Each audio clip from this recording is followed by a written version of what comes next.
The Jewish nation is at war, and at this fateful time, we need to hear voices of truth and courage. The Machon Shilo YouTube channel is excited to present these discussions between the head of Machon Shilo, Rabbi David Bar-Hayim, and former prisoner of Zion, Jonathan Pollard.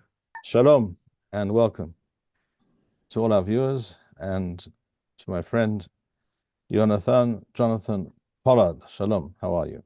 Shalom, Rav. I believe we have caught up with you on the road, so to speak, visiting a far-flung community here in Israel. Today is being celebrated, the 6th of Iyar, the month of Iyar, is being celebrated as the Israel's Day of Independence. But due to our constraints, because precisely you are on the road and there are other certain, might be certain interruptions in your immediate surroundings, so let us get right down to it.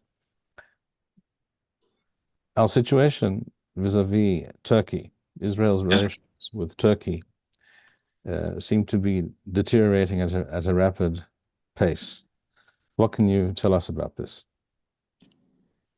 There have been 5 developments recently that we have to first review and then consider in terms of what our actions or reactions should be to these, I call them provocations, by the Turkish government. What are these 5 things? First of all, there is what's called jihad tourism. This is sponsored by the Turkish Ministry of Religion and the president himself, Erdogan, and his various pro-Palestinian, pro-terrorist NGOs in Turkey, to bring into Israel, to flood Israel, if you will, with so-called tourists who are actually here on a jihadi mission. Now, just a few weeks ago, one of these guys, a Turkish citizen, attempted to murder a border control officer in the old city. Now, this has gone on for too long. And these jihadi tourists, so-called tourists, who come in from Jordan, are bent not just on committing mayhem themselves, but of fostering mayhem amongst the local Arab population. This has to be terminated, and we can do so fairly easily at the border with Jordan, and hardly any of them come in at Ben Gurion. But along the border crossings with Jordan, they have to be banned from entry into Israel. This is number 1. Number 2, we have the Turkish economic embargo. They're backtracking in some regard right now in order to allow contracts that have already been signed to be fulfilled. But nobody is under any illusion, either in Turkey or in Israel, that Erdogan is serious about hurting us economically. As far as what we should do, as far as this issue, we better start thinking right now, very long and hard, about terminating economic relations with Turkey. Now, the problem with that is we get most of our Azerbaijani oil through Turkey. So we have to be very careful in how we do this. But I think one possibility, and I've discussed this with economists and finance people here in Israel, is that we have to put an escalating level of tariffs on Turkish goods coming into Israel. So we're not talking about a quid pro quo or tit for tat, rather, where they institute an economic embargo and we counter embargo them.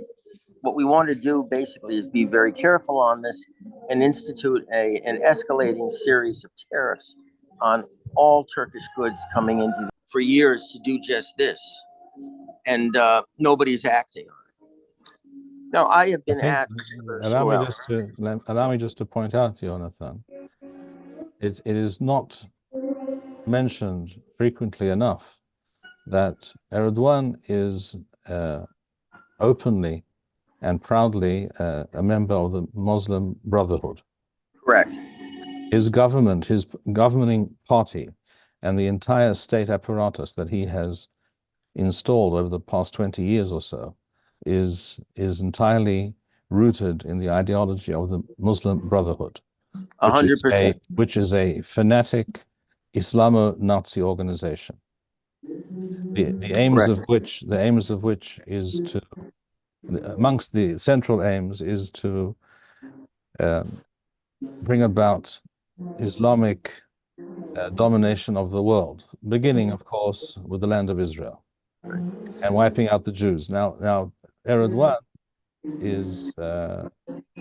has openly supported Hamas and any Islamo-Nazi organization of that ilk. He's openly supported them for years, and this is not mentioned frequently enough, but it needs to be spoken about, because essentially Erdogan sees himself as what Erdogan would like to reinvent himself as the new Ottoman Turkish Sultan in control of Yerushalayim. Well, it's a neo-Ottoman empire he's trying to recreate right now with himself as Sultan. Exactly, and that's why he's trying to create this Hamas infrastructure in Jerusalem. Right. That's exactly what they're trying to do. Is they're trying to create another Hamastan, if you will, in East Jerusalem. Now, I've been in, for example, Kever Shmuel, for some reason, seems to be a focus of these efforts, and they come in droves and push Jews out who are trying to daven there. And neither the police nor the local guardians are doing anything about this. You're referring to the tomb of the prophet Samuel, which is just a few kilometers, 2 or 3 kilometers outside Jerusalem. Right. So they're trying to appropriate it, if you will. Now, the last thing that just happened, in fact, is it seems that Turkey may very well be joining South Africa in its lawsuit against Israel at the International Court of Justice. This is the blood libel that we are, of course, instituting genocide against the poor Fakistans in Gaza. All right. Now, if you add all of these things up, you have to ask yourself, what are we doing in response to all of this? And as usual, the answer is nothing. So I think at this point, what we have to do is to seriously reconsider our diplomatic relations with Turkey.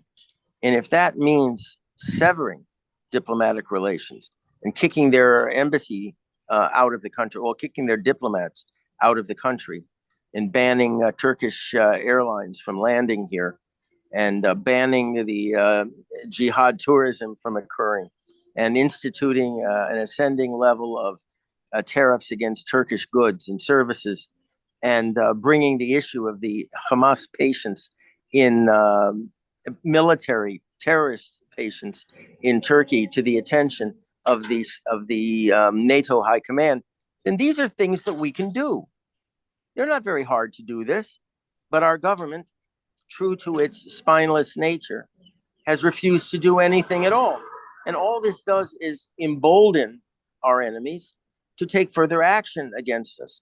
Now I hear that the Egyptians are thinking of joining the lawsuit, the South African lawsuit against Israel.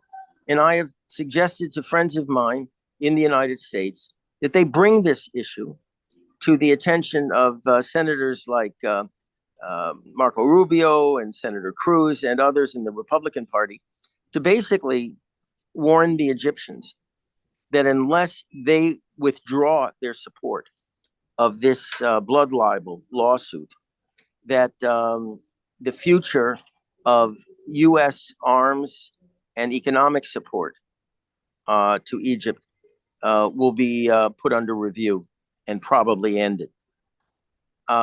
It doesn't. People say, "Well, it's highly unlikely." You don't say that.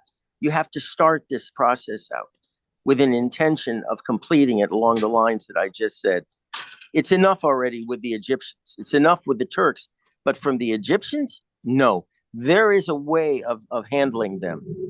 I've been suggesting for months that the Congress, for example, Congress threatened the Egyptians that unless they allow Gazans into seeking, to escape Gaza into Egypt for refugee camps to be set up by the United Nations, that, their arms assistance and economic assistance will be put into question. Why not? I mean, the Biden administration can fetch all they want, complain all they want, that it's destabilizing the Middle East, and everyone will, take 5 minutes to laugh at them at that. But there are things that we can do if we were serious. So that's the. How would you explain the Israeli government's inaction? I have never been at a loss to explain it two ways. One, don't underestimate the stupidity, criminal stupidity of any Israeli government. Number one. And number two, they're cowards. I can't explain it any other way except for those two reasons. Criminal stupidity and abject cowardice. Because these answers and solutions that I've just given you to two problems, Turkey, our deteriorating diplomatic situation with Turkey and the situation with Egypt right now, have answers. We can respond to these things. And there are alternatives for all the various types of trade, for example, that we conduct with Turkey. There are alternatives. Correct. There are plenty of which we should be interested in turning to those alternatives for two reasons. A, in order to help ourselves in various ways, assist ourselves, and in order to harm and cause economic distress to Turkey. There are many things we can do to substitute economically, we can do to substitute for Turkish imports. The one issue we have to be aware of is their allowing Azerbaijani oil to transmit or to transit Turkish territory to what's a city called Ceyhan on the Mediterranean for shipment to Israel. But even in that case, there are alternatives as well. Why? Well, because the Turks are getting transit money for the use of the pipelines for the Azerbaijanis. And it's my opinion that they would not want to jeopardize that. It provides a lot of money to a country that economically, at least right now, is on the skids. So again, this is the type of discussion I wish, would be going on right now in the government. But I have on very good authority that it isn't occurring. It just isn't occurring. And a similar discussion is necessary with regards to Egypt. That country also is a basket case, essentially. Correct. Economically. And it would definitely be possible, and is certainly required and absolutely essential, to bring pressure to bear on Egypt to accept so-called their brothers, the so-called fake Palestinians, many of whom, by the way, have the surname Al-Masri. Al-Masri means the Egyptian. The Egyptian. That means that these are Egyptian Arabs who entered the land of Israel, who entered what was then Turkish, Ottoman, or later British Mandate Palestine, so-called, because of the economic opportunities. But their names, their very names, often indicate and disclose very clearly that they are Arabs from Egypt. Or there are others whose last names are Al-Hindi, which means they come from Iraq. And there are others whose names are Al-Baghdadi, which means they come from Baghdad, of course, etc., etc. Al-Hurani, they come from Syria. There's a famous quote of a Hamas official in 2012. Correct. We may have to save the Sisi administration from itself, because if he thinks that he's going to be more or less mollycoddling or ameliorating the vast majority of Egyptians who are pro-Muslim Brotherhood by undertaking, for example, joining the ICJ case against Israel, or by forbidding Palestinians from entering Egyptian territory to be housed in UN-controlled refugee camps. If he thinks he's doing that, as I've said to several people, he may be riding the whirlwind or the tiger, if you will, because eventually this is going to prompt mobs to appear on the streets of Cairo and other cities, Muslim Brotherhood mobs, demanding that he actually sever or stop the or withdraw from the peace treaty with Israel. His actions are actually running the risk of toppling his administration, his regime right now. And in this case, we may have to save him from himself by telling him point blank, or the United States would have to do this, which I don't hold much hope in, but, you know, pull out of this court case and stop preventing Gazans from seeking refuge in UN refugee camps in Egypt, or else your military assistance and your economic assistance are going to be stopped. But again, there are answers to all of these problems, but there just doesn't seem to be a willingness on the part of either the Israeli government or certainly the American government to do anything about it.